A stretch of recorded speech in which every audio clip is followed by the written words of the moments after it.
I really hope the government cops on. They're not gonna. There's no way they're going to realise this. I don't think they have enough cop on to realise that this is actually a massive problem. Give Us Night is a campaign that's been campaigning for basically a modernising of Ireland's kind of nightlife and social infrastructure since 2004. What that essentially consists of is that we've been kind of advocating for the reform of our licensing laws. Our licensing laws are basically these kind of systems of permissions that essentially kind of allow certain types of spaces to function within our nighttime economy, as the government likes to call it, which is basically just like how can places can open after 12 o'clock at night. We were involved in the setting up of the Nighttime Economy Task Force in the Department of Culture, and that published a report in 2021 outlining loads of actions that the government needed to take in relation to trying to increase cultural and social activity. Basically, our licensing laws are really strange and antiquated and archaic. It's like the Public Dance Halls Act of 1935, which basically, if you want to get or organise any sort of dance, you have to get permission from a court for the activity of dancing. And this was brought in like 1935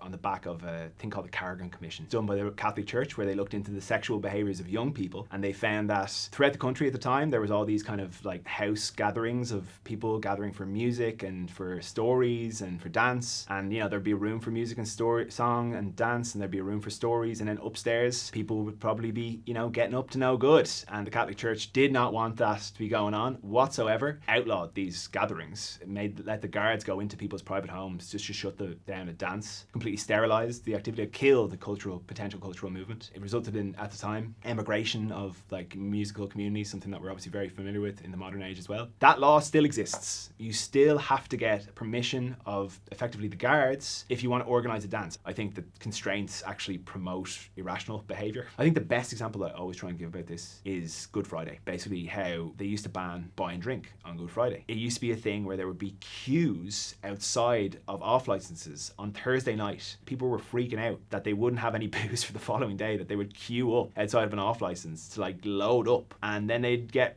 way more drunk than they normally would on any given Friday. And then as soon as they allowed alcohol sales on Friday, Good Friday lost all of its spice. All of the gaff parties, all of the social occasions that were happening, they all just dried up, and it just became like every normal Friday, and it wasn't actually that big a deal. And I think that's the kind of thing we're really trying to get across with this reform, is that it's so moderate. In this country, we have such a lack of diversity in relation to our social infrastructure. If you look at the numbers, in 2001, we had about 520 nightclubs in the country. Now we have 80 nightclubs. At the same time, what's often not talked about, we also have 6,800 pubs in the country. I love pubs. Don't get me wrong, pubs are great, but they're a very specific type of social environment. You go in there and you sit around a small table with your mates. It's quite a private, kind of isolated, discreet environment. And then not only that, there's also other forces that are going on in terms of the anti-alcohol action lobby, which I have a lot of respect. There's a huge problem with alcohol in our country and in our social behaviours. But from my perspective, the context in which that alcohol is consumed matters a lot. And the reality is our social environments are dominated by businesses that their function is to sell alcohol. Nightclubs are just being made scapegoats for much deeper problems that are rooted in Irish society in relation to our social habits. There's massive problems that we face in relation to public transport, in the fact that all our venues close at the same time. This has resulted in the taxi groups calling for reform in the same way that we are, because they recognise that these kind of concentrations, it's impossible for the taxi stock that we have in the city at the moment to meet that. And so if you do actually spread these fares out through the night, it is actually a much less, I suppose, concentrated way of dealing with the amount of people who are in the city at night and need to get home. Also, public order offences are something that happen largely on the street, and we really aggravate those by creating these kind of concentrations of people on the street after 2:30, 3 o'clock when all the venues close at the same time. In Irish licensing legislation, there's no such thing as a late license. You can't go to the court effectively or the local authority and get a license for the entire year. You actually have to get late licenses every single night that you open. So there's this thing called special exemption orders. And if you want to open past 12:30, you have to go to the court and you have to say, I want to open past this time. You have to pay €220 per night to open for 2 extra hours. You have to do that every single month. You have to go to the court and say, these are the exact nights that we're going to open on. You have to put your hand on a Bible and you have to swear to God that you're you're a faithful operator, and you have to pay them up front. There's no flexibility. You can't change the dates once you've paid for one. You can't change it to another one if something happens. And the money that is raised through that system doesn't go back into the nighttime economy. It goes back into the court services. And so that system is insane. There are some positive aspects to the reform. Getting rid of the SEO system is one of those things. It's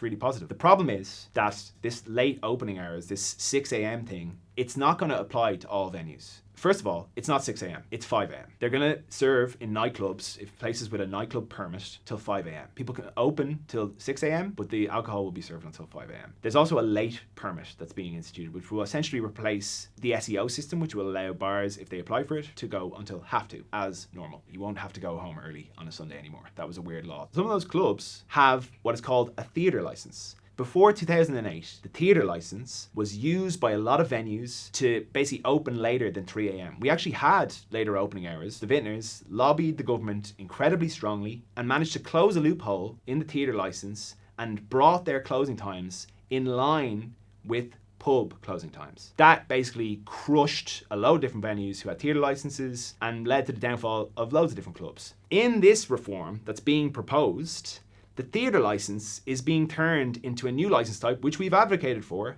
which is essentially expanding, hopefully, the use of that to other types of cultural venues. That license type will be called a cultural amenities license. There's so many examples internationally of where this is actually an incredibly economically viable thing. You can look at places like Berlin, where there you have a €1 billion nighttime economy, and you can see how economically viable this kind of way of structuring your society is, and the benefits that it can bring. Something I notice when I go to Berlin is that it's not just about nightclubs as well. I think it has to do with social infrastructure in its most kind of widest encompassing sense. Like, I was playing a gig in Berlin, so like 11 o'clock in the night, I was like walking around the city and all of the shops were open. Cafes were open. I walked past the florist and it was open until 12 o'clock, which I thought was like really nice. And it kind of just spoke, I suppose, to the way societally those kind of places work. We have a situation where, like, if you're looking desperately for a bouquet of flowers at like 11:30 because you've done something terribly wrong, you can get that in Berlin. In Ireland, you have to go to bed and you have to wait until the morning to rectify your problems. Things don't stop in these cities. It's not just like you get to go out all the night and like that's the only aspect. It's like there's other aspects of the society that just continues operating. Normal parts of your life experience just continue to happen later into the night. I think something that we really need to take note of in this country is like, yeah, we want to be emulating other countries, but we're really starting from the ground up here. We are so starved of everything that we need to build a foundation for ourselves. And so that's like exciting to me. To be honest, that's like a thing where it's like, we don't necessarily need to look at to like emulate something else. We can actually create something completely new ourselves. There's such amazing practitioners, musicians, artists in this city, but they don't have a chance to connect with audiences because they don't have physical infrastructures to play gigs in, and they don't have spaces where they can share this music. If you want to have some sort of dance like scene in this country, you have to have places where local makers and DJs can go and share what they do with people. It's really difficult to have faith in the government. The government definitely appear to be spoofers, but I will hope that they can just reflect on how simple these changes are and just instantiate them. I really hope the government cops on. They're not gonna.